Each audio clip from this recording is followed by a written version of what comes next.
Edge at 11 starts now. Pushed, and my brother like flipped his hands to move the push away, and he hit both of us in the same motion. I'm very disappointed, especially as a person that wanted to go into law enforcement. You've heard of police using stop and frisk, but these young men complain that their encounter with police was more like stop and fight. It's a story you'll see only on The Edge tonight. These young men are charged with assault, but they say they are the real victims. So who's right? Who's wrong? Fox News' Andre Isom live on Detroit's east side with the video so you can judge for yourself. Andre. Well, first let me say this. Detroit police have reviewed this video. They have investigated this case. They have made their decision. But the young men who were arrested want everyone to see this video because they say, like you said, Huel, they did nothing wrong. They say trouble finds you, and at that day, trouble found me. 20-year-old Tywan Mitchell and his big brother, 26-year-old Navon Moore, went to Grandy's Coney Island back in the month of May around midnight. This cannot be proven, but Mitchell says they were being profiled by two Detroit cops in this cruiser, who he claims were tailing them close behind. I have no record, so I wasn't really worried. They pulled in behind us. I got kind of nervous, but then they backed away, so I thought everything was cool. You see in this surveillance video, the two brothers are by the counter, and the officers come in. They asked me what did I say to them in the parking lot. I didn't say anything. I was talking to my brother, and I just said, wow, that's crazy. They almost hit my car. And me and my brother said, okay, and turned around. We thought that was the end of it. But it was not over. Shortly after, one of the officers asked the guys for ID.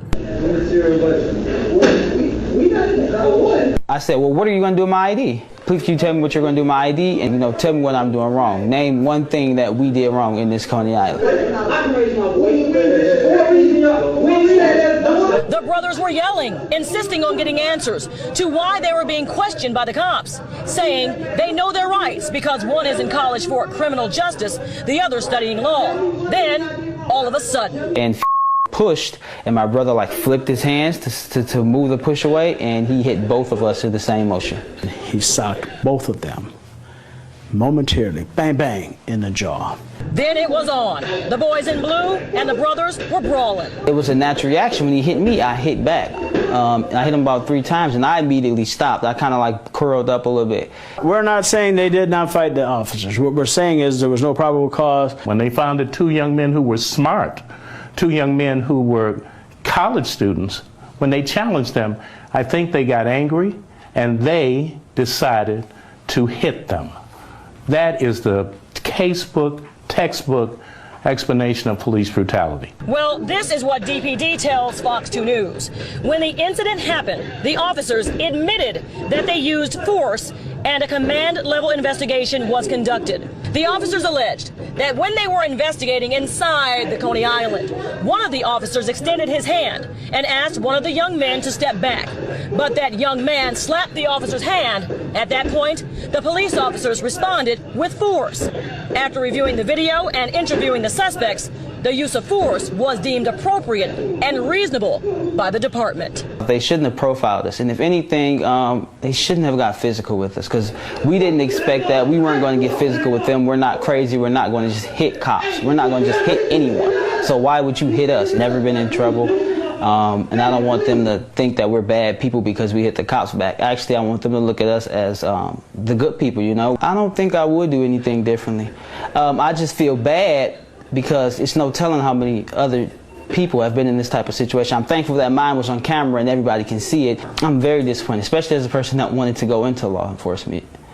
Changed my whole perspective, but actually that just gave me that drive to do it more.